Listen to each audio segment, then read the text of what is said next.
नमस्कार दोस्तों, आप देख रहे हैं हिंद विजेता न्यूज। मैं चांदनी रिपोर्टर। हमारे चैनल को देखने से पहले लाइक करें एंड सब्सक्राइब करें, बेल आइकन दबाना ना भूलें, जहां से देखने को मिलेगी शेर की छोटी बड़ी खबरें। देखिए हिंद विजेता की खास रिपोर्ट। सभी पत्रकार बंधुओं को मेरा नमस्कार।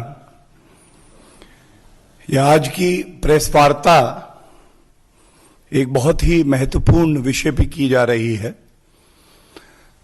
अभी आप सभी ने देखा होगा कि तमाम चैनल्स पर एक ऑडियो टेप सुनवाया जा रहा है। इस ऑडियो टेप में जो तथ्य सामने आए हैं उन पे ही मैं चर्चा करना चाहूंगा। ये ऑडियो टेप जो है एक व्यक्ति गणेश बागड़िया के हैं, जो एक बड़ा खुलासा कर रहे हैं। और इससे पहले कि मैं इन ऑडियो टेप के कंटेंट पे आऊं, तथ्यों पे आऊं, ये बताना अति आवश्यक है कि ये गणेश बागड़िया अनूप माझी के करीबी हैं। ये वही अनूप माझी हैं जो कोयला घोटाला के मुख्य आरोपी भी हैं। जैसी जानकारी अभी आई है, तमाम टीवी चैनल्स बता रहे हैं कि 3 ऑडियो टेप उनके पास आए हैं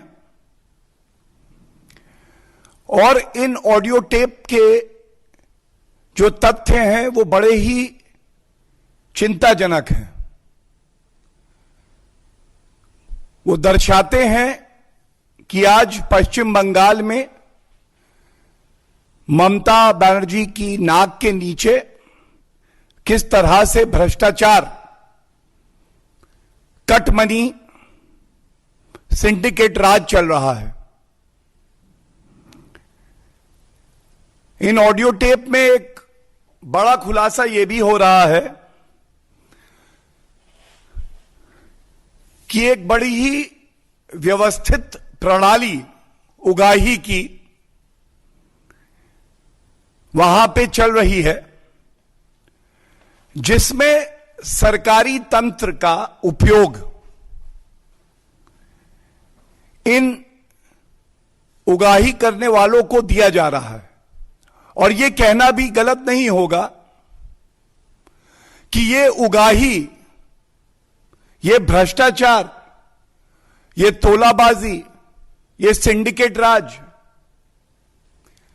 ये मुख्यमंत्री की आंखों के सामने हो रहा है और उनके भतीजे के खासम खास विनय मिश्रा उगाही एजेंट बन के सबसे डिमांड कर रहे हैं। ये विनय मिश्रा, विकास मिश्रा, अशोक मिश्रा बताया जा रहा है कि अभिषेक बनर्जी के बड़े खासम खास हैं। और इस स्तर पे उगाही है कि टारगेट दिए जा रहे हैं एक्सटॉर्शन के। इस महीने का टारगेट 40 करोड़। ये जो पूरा उगाही स्कैंडल कहना गलत नहीं होगा, बताया जा रहा है करीब 900 करोड़ से 1000 करोड़ रुपए तक का है। यह चिंताजनक क्यों है लोकतंत्र के लिए, यह बताना अति आवश्यक है। जो तथ्य सामने आए हैं, पश्चिम बंगाल की जनता ने विश्वास जताते हुए ममता दीदी को मुख्यमंत्री बनाया। हम सब जानते हैं इससे पहले लेफ्ट की सरकार थी, तब भी वहां भ्रष्टाचार था। आम जनता को लगता था कि बदलाव की एक लहर आएगी, लेकिन आज और बुरा हाल हो गया है। खेला होबे खेला होबे खेला होबे, बहुत सुना हमने। आज बंगाल की जनता पूछ रही है ममता दीदी से, गिट्टी का भाव आप बताते हो, उगाही आप करवाते हो, क्या यही खेला हो बे है? घर का नलका भी लगवाना हो तो कहां से लाना होगा, कितने का मिलेगा? इस तरह का सिंडिकेट वहां बना हुआ है, क्या यही खेला हो बे है? किसी आम नागरिक को अपना घर बनवाना है, दीवार खड़ी करनी है, तो पत्थर ईंटें कहां से आएंगे, बालू कहां से आएगी, ये भी ये एजेंट बताते हैं। क्या यही खेला हो बे है? प्रतीत ऐसा होता है कि ये भ्रष्टाचार का एक शोरूम और होम स्टोर खोल रखा है ममता दीदी ने। और चिंताजनक ये इसलिए है कि अगर बंगाल की जनता त्रस्त होकर इसकी शिकायत करती है तो सरकार की जिम्मेदारी होती है कि कार्रवाई हो, एफआईआर हो और ऐसे दरिंदों को जेल की सलाखों के पीछे डाल दिया जाए। लेकिन दुख की बात यह है, क्योंकि कट मनी है, हर चीज का एक रेट चार्ट है, तो उनको जेल की सलाखों पे नहीं डाला जाता है, बल्कि इन ऑडियो टेप से सामने आया है, और मैं ऑडियो टेप के ही शब्दों का इस्तेमाल कर रहा हूं कि कमिश्नर साहब के बगल में जो अभिषेक बनर्जी का उगाही एजेंट था, वो खुद बैठ जाता है और उसके बाद सभी लोगों से बताता है कि इतना रुपया जमा करो तो काम होगा, वरना नहीं होगा। ये ऑडियो टेप में आया है। हिम्मत देखिए, कमिश्नर के बगल में जो क्रिमिनल है, जो एक्सटॉर्शन करता है, जो सिंडिकेट चलाता है, वो खुद बैठ के रेट बताता है। तो ममता दीदी, क्या यही खेला हो बे है? और इसीलिए भारतीय जनता पार्टी ने, हमारे सभी वरिष्ठ नेताओं ने, आदरणीय प्रधानमंत्री जी ने बिल्कुल स्पष्ट कहा है बंगाल की जनता से, भ्रष्टाचार खत्म होगा, सिंडिकेट राज खत्म होगा, कटमनी तोलाबाजी खत्म होगी। बंगाल की जनता परिवर्तन चाहती है।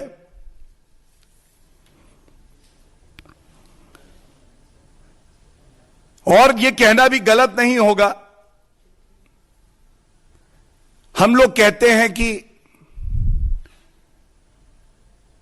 पार्टी को क्या बचाव में कहना है, लेकिन इन ऑडियो टेप के बाद जो घिनौना सच सामने आया है, हर कोई शर्मसार हुआ है और कुछ कहने के लिए बचा ही नहीं है। अगर ममता दीदी में कुछ शर्म बची है तो वो बंगाल की जनता से माफी मांगे कि जिस जनता ने आपको इतना सम्मान और प्यार दिया, सेवा करने के लिए मुख्यमंत्री पद से नवाजा, आप उसी आम जनता के खिलाफ एक्सटॉर्शन रैकेट चलवा रही थी। इन सब तथ्यों का संज्ञान लेने के बाद यह कहना गलत नहीं होगा, 2 मई दीदी गई, 2 मई कटमनी गई, 2 मई सिंडिकेट राज गया।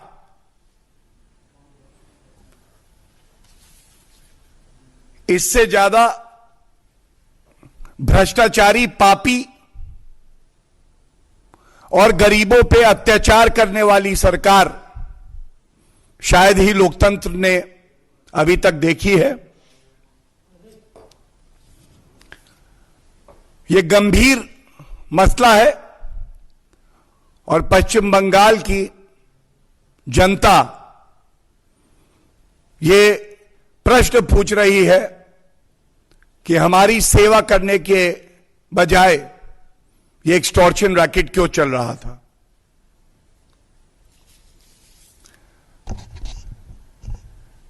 धन्यवाद। इंग्लिश में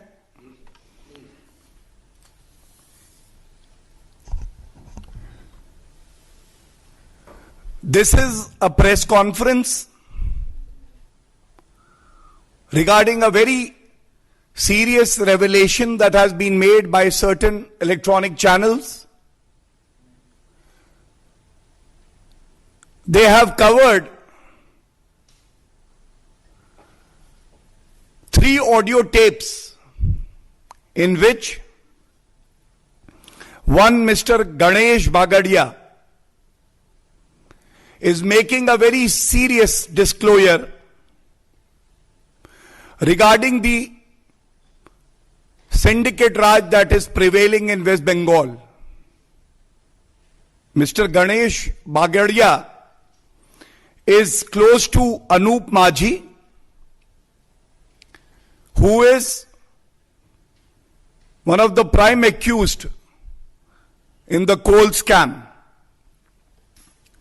The contents of these 3 audio tapes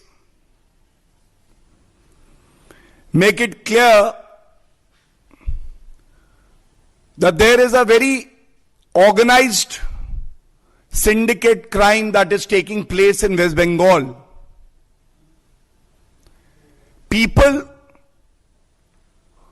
who are resorting to these illegal means and are extorting money from the people of West Bengal are also enjoying political protection from the Mamata Banerjee government. What makes it even more serious is the fact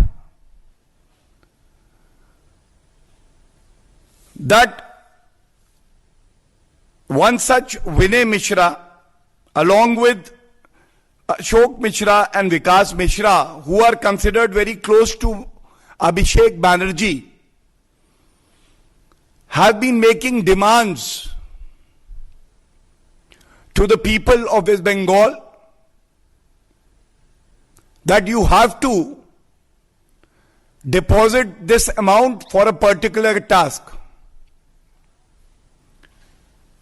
What kind of government is this, where even to procure the material to build your house is only available to the citizens of West Bengal once they pay this Vasuli tax? It becomes even more serious because the chief minister of a state who is supposed to guard and fiercely fight for the rights of the people of West Bengal has decided to look the other way and has given the charge to Abhishek Banerjee and his close aides to extort money. FIRs are not registered, rather the tape reveals. Such is the audacity of these extortionists that in one such meeting, an extortionist who is close to Abhishek Banerjee was sitting next to the commissioner and making illegal demands from various people who wish to invest or undertake a legal activity. We all know that it has been the resolve of the Bharatiya Janata Party and our respected Prime Minister Shri Narendra Modi ji made it very clear. Bengal has to prosper Bengal is eagerly waiting for a change. Bengal has to be freed from Tolabazi, from corruption, from syndicate Raj. And I must say, we all know that elections are going on in West Bengal also. In democracy,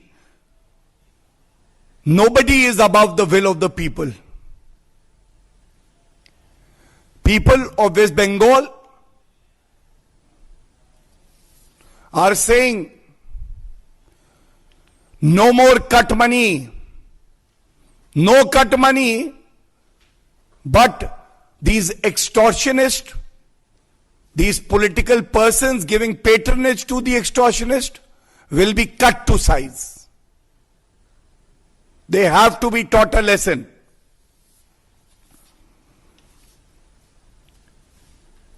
Generally, we do ask, while making allegations or bringing out facts, that the political party should respond. But in this case, what has come out is so worrisome, so ugly, that we just wish to say that Mamata Banerjee